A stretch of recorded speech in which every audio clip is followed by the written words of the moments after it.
Picture this: a beautiful wedding photo from 1913. A happy couple stands together on their special day. The bride wears a simple white dress with delicate lace around the collar. The groom looks proud in his best suit, freshly pressed for the occasion. Family members smile around them in their finest clothing. Children peek out from behind their parents. Everyone looks so joyful and hopeful for the future. But when modern computers made this old photo clearer, something horrible appeared in the background, something so scary that it changed everything about this wedding day. What looked like a celebration was actually something much darker and more sinister. Meet Dr. Eris Thorne. He works with old photos on computers at the State University. His job is to make them look better and save them forever for future generations. Eris was working on a normal project that seemed routine and boring. He was fixing up old photos from a small town in the remote mountains. The town was called Blackwood Creek, nestled deep in the Appalachian wilderness. Nobody lived there anymore. It had been abandoned for decades. The wedding photo was just one of hundreds he had to work on. He thought it would be easy work, just another old picture to clean up and catalog. But this single photo would lead him to discover a terrible secret that had been hidden for over 100 years. Some people say the horror from this photo never really ended. Let me tell you more about this wedding photo in detail. The couple looked simple and honest, like hard-working mountain folk. The bride had kind eyes that sparkled with hope for her future. The groom stood tall beside her with calloused hands from working the land. They got married at a small country church that had served the community for generations. The wooden building was old but well kept, painted white with black shutters. Family members stood around them in their best clothes, saved for special occasions. The women wore long dresses with high collars. The men had slicked back hair and serious expressions.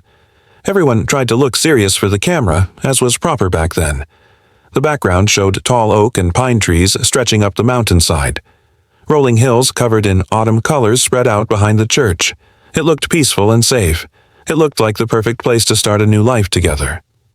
Eris put the photo into his computer. He used special tools to make it sharper and clearer. As he worked, he noticed something strange in the far background. Behind a big oak tree, there was an odd shape. At first, he thought it might be a shadow. Maybe it was just a trick of the light. But as the computer made the image better, the shape became more clear. And what Eris saw made his hands shake. The shape was actually a person, but not like any normal human being. This person looked very wrong in every way. They were incredibly tall and thin, like someone had stretched a normal person upward. Their arms and legs were too long for normal human anatomy. They stood perfectly still, like a statue. The person wore dark, formal clothes that looked expensive, but the clothes looked different from what everyone else was wearing. They seemed to be from a different time period entirely. The most frightening part was the face, or rather, the complete lack of one. Where there should have been eyes, a nose, and a mouth, there was nothing. Just a smooth, pale blur. It looked like they were wearing a mask made of white cloth. Or maybe they had no face at all. Eris tried to tell himself it was just a problem with the old camera. Maybe the film got damaged. Maybe someone moved during the long exposure time. But deep down, he knew this was something else. Something that didn't belong in a happy wedding photo. He decided to learn more about the couple. Using old records, he found their names: Elias Hayes and Sarah Hayes. They got married in Blackwood Creek in September 1913.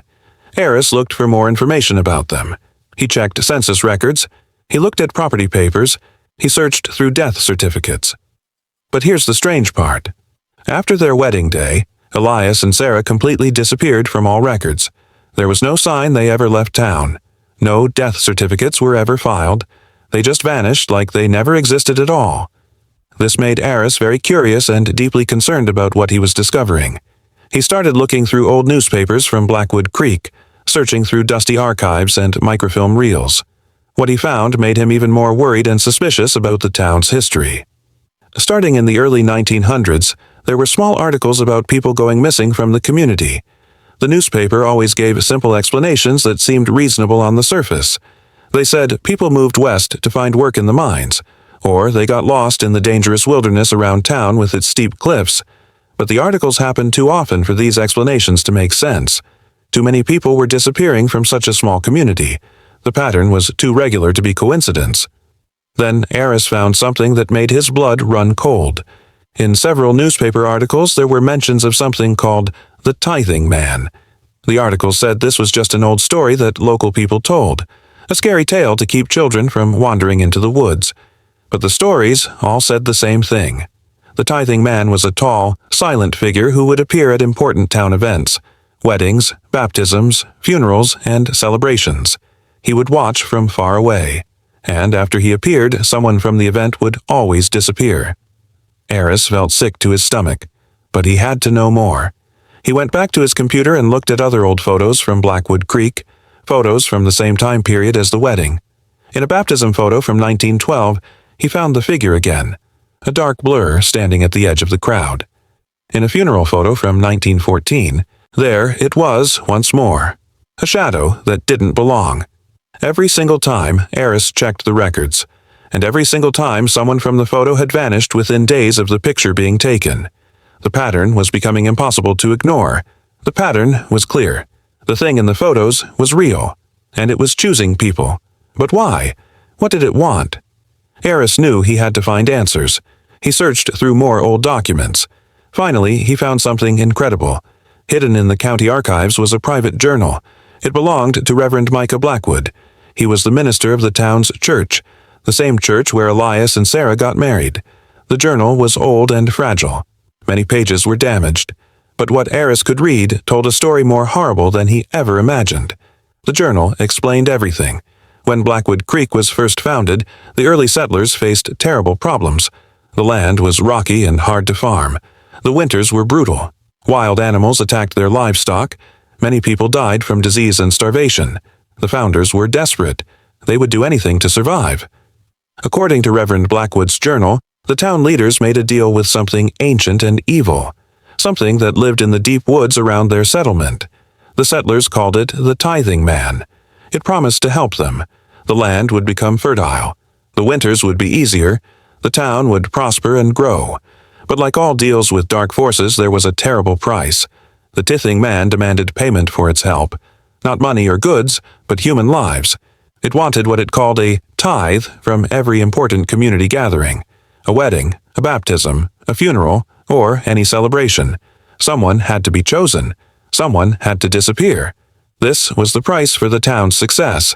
The journal revealed something even more disturbing. The photographs weren't just keepsakes or memories. They were part of the ritual. The tithing man would appear in the background of every photo taken at community events. Most people couldn't see it clearly during the actual event. The cameras of that time weren't good enough to capture fine details. It would just look like a shadow or a blur when photos were developed. But the thing was there in every image, watching, choosing its next victim, marking the person who would pay the price. Reverend Blackwood wrote about how the whole town knew about the deal. Everyone understood what the blurred figure in their photos meant. When families looked at their pictures later, they would know who had been chosen. They would know who would disappear. But nobody spoke about it openly. They were too afraid, and they liked the benefits too much. Their crops grew well. Their businesses succeeded. Life was good for those who survived. The journal described what happened to the chosen people. They didn't just vanish without a trace. The tithing man would come for them in the dark of night. Sometimes people heard screaming from the deep woods. But in the morning, the chosen person was always gone. No trace remained. No body was ever found. Nothing left behind except empty clothes and a house that would slowly fill with dust. Elias and Sarah Hayes never had a chance. Their wedding photo wasn't capturing a happy moment. It was recording their death sentence. The tall, faceless figure watching from behind the oak tree had already decided their fate. The whole town knew what was going to happen, but tradition demanded they stay silent. The minister married them, knowing they would be dead within days. The family smiled for the camera, knowing it would be the last photo ever taken of the young couple. As Reverend Blackwood's journal continued, his handwriting became more frantic and desperate. The tithing man's demands grew larger over time. At first, it was satisfied with one person every few months, but as the years passed, it wanted more. 2 people from each event, then 3, then entire families. The town's population began to shrink rapidly. People tried to leave, but the roads out of town seemed to lead nowhere. Those who attempted to escape were found days later, dead in the woods. By the 1950s, Blackwood Creek was almost empty. The few remaining residents abandoned their homes and fled. The town became a ghost town. The church was boarded up.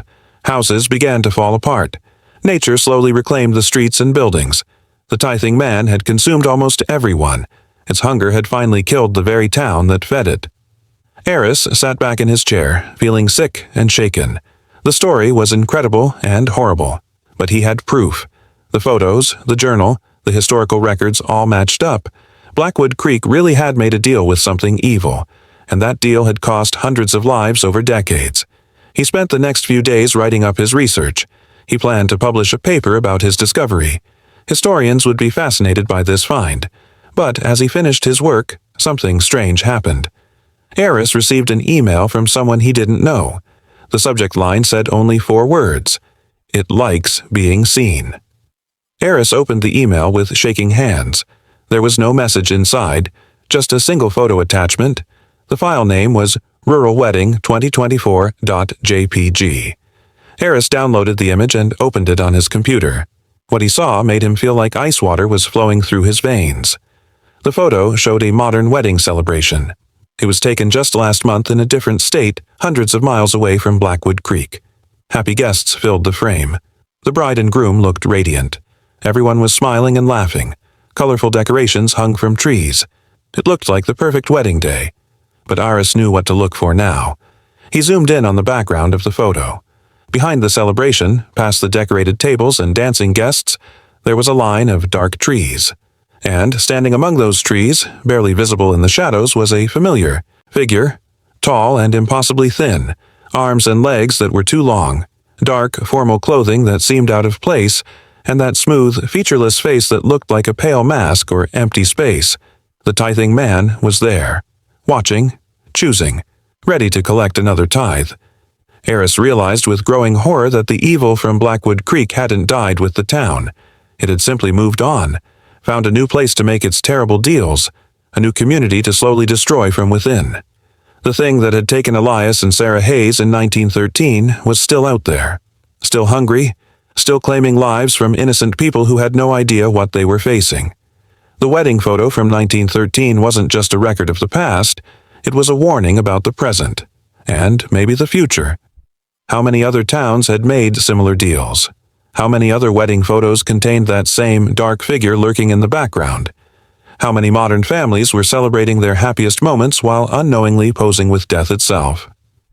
Eris looked at his own wedding photos from 5 years ago. He and his wife had been so happy that day. Their families had gathered in a beautiful park. The photographer had taken dozens of pictures. Eris had never really looked closely at the backgrounds before. Now he was afraid to check. The story of Elias and Sarah Hayes teaches us something important. Sometimes the things that look most joyful hide the darkest secrets. That beautiful wedding photo wasn't capturing love and happiness. It was documenting the final moments of 2 people who thought they had their whole lives ahead of them. They smiled for the camera, not knowing that something evil was watching them, planning for them, waiting for them. What other secrets might be hiding in plain sight? In our family photos, our celebration pictures, our treasured memories?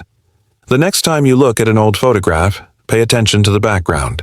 Look at the shadows between the trees. Check the dark corners and hidden spaces. You might see something that was always there, something that shouldn't be there, something that's been watching and waiting for far longer than you ever imagined. The tithing man is still out there, still collecting its terrible payments, still appearing in photos where happy people gather to celebrate life's most precious moments. And now that you know its story, you might start seeing it too.